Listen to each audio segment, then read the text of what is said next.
to lead the discussion because her ears are a whole lot better than mine. I don't know about a whole lot better, but something.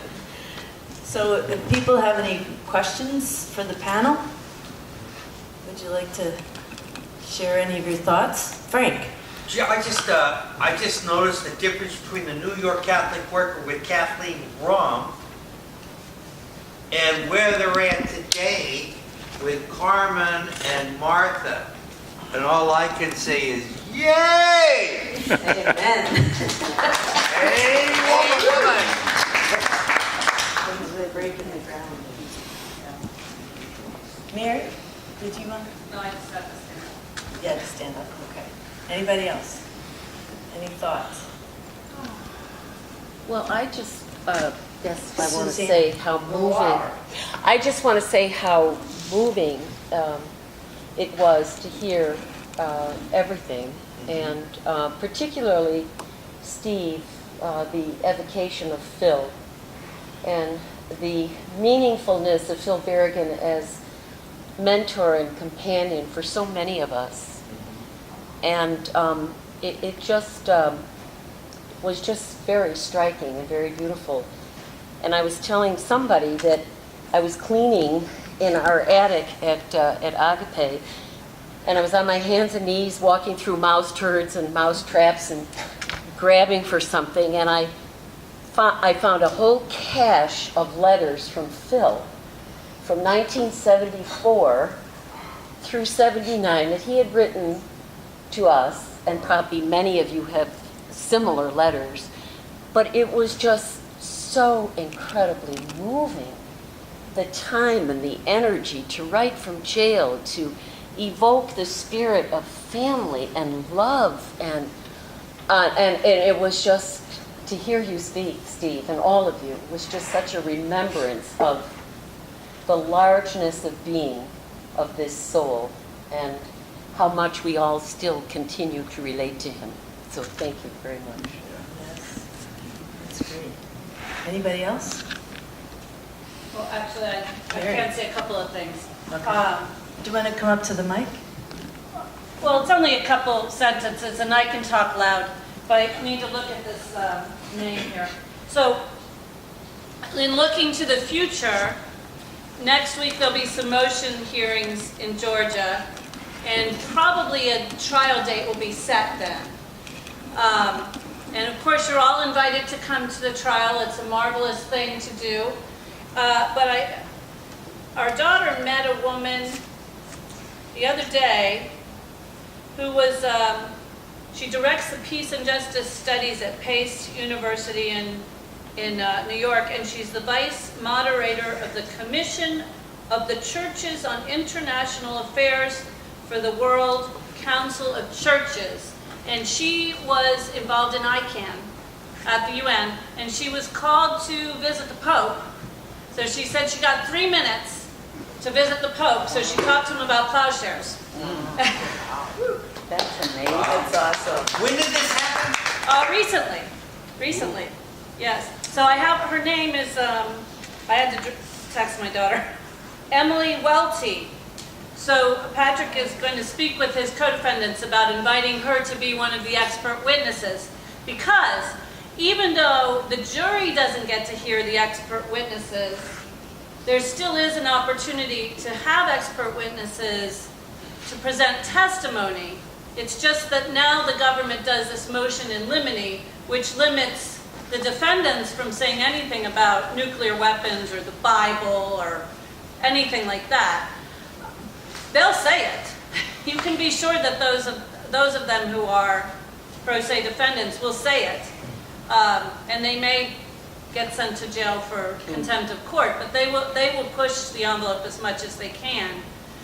So just does a couple of things. And one more thing I want to say is, so these Trident, the D5s that are on Tridents now are old.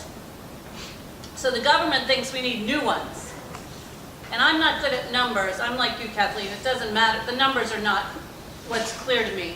The suffering that the manufacturer of these weapon systems causes now, and the suffering they could cause if they were used, is what's important to me.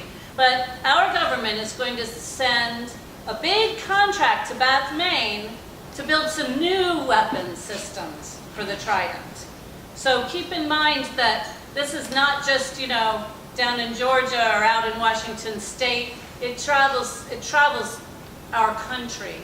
Our money not really being flushed down the toilet, but being sent to hell to make bringers of hell to the earth. It's all over. Yes. Well, Mary, I'm so glad you gave me a segue here. I just wanted to briefly share with people what's inside this chock-full newsletter.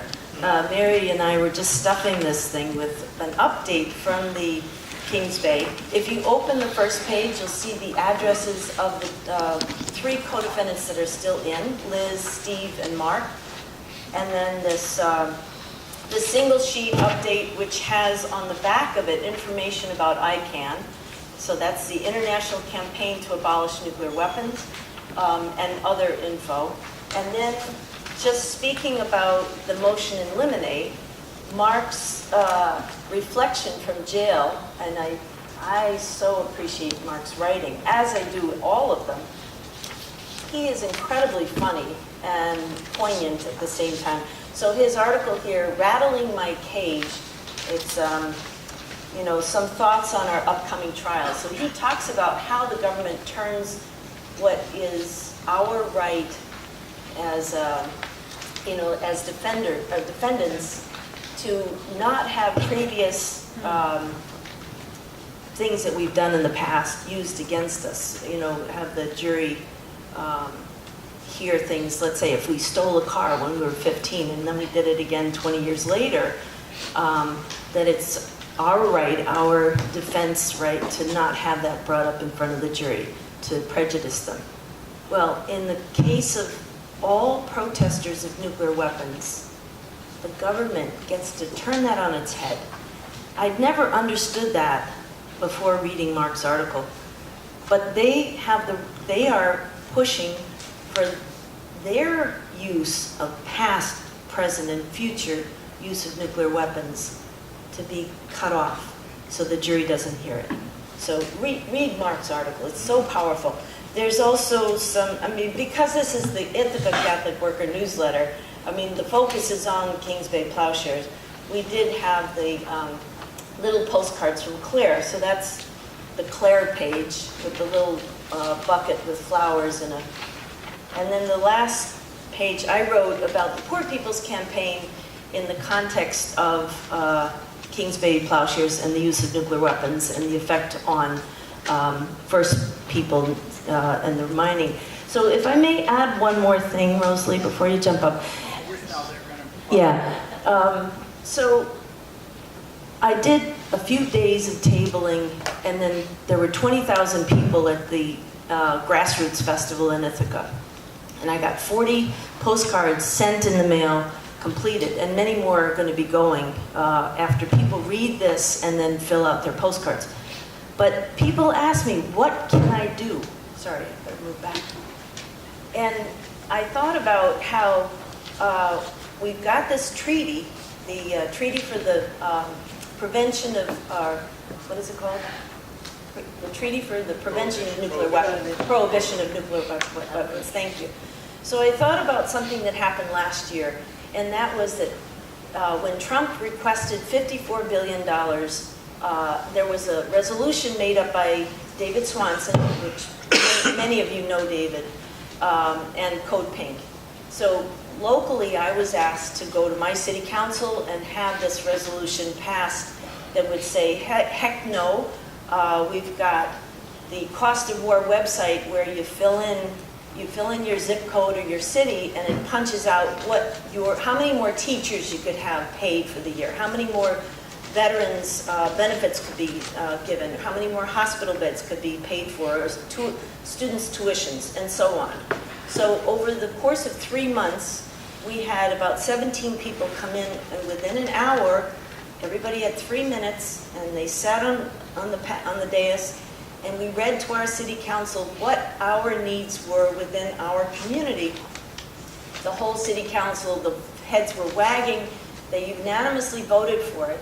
And I tagged our mayor. I said, I hope you're going to Miami. And he said, what's in Miami? And I said, the mayor's conference, U.S. Mayor's Conference.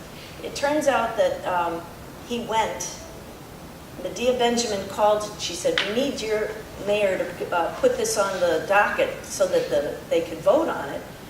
253 mayors unanimously voted to stop the $54 billion of Trump, to keep the monies home. So fast forward to this year, there's a new resolution that has been put together, and Mark Carver and I just worked on it to tighten it a little bit and to include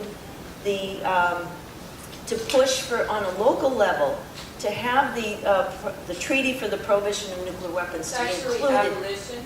It's abolition of nuclear weapons, which is Oh, the it's, International Convention for the Abolition of Nuclear Weapons. okay, but the name of the treaty is actually called the TPNW, so Treaty for the Prohibition. Not the ICANN? No, ICANN is working on this treaty Okay. that the UN has put forth. So Claire informed me that there's 122 countries that have signed on to this, and now we got to get the biggies on board. So the way to do this from the bottom up, city council by city council, and so take New York State as an example.